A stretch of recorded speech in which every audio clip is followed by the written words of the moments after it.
60 ఏళ్ల గాయాలు మరవలేని వేదనలు అన్ని మాయమవుతాయి నిన్ను చూడగాని.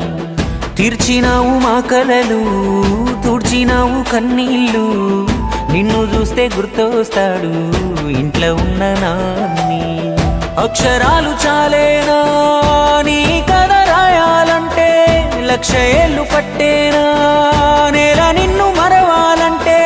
పేదవిన నవ్వులుగా సేసావి నీ పేరే ఇంతే. జయ హో మా జాతి ప్రథముడా, జయ హో కల్వకుంట్ల చంద్రుడా. జయ హో మా రాజగ్రజుడా, జయ హో కల్వకుంట్ల చంద్రుడా. కన్న మాటలు ఇన్నాడో కలదిరిగి చూసాడో.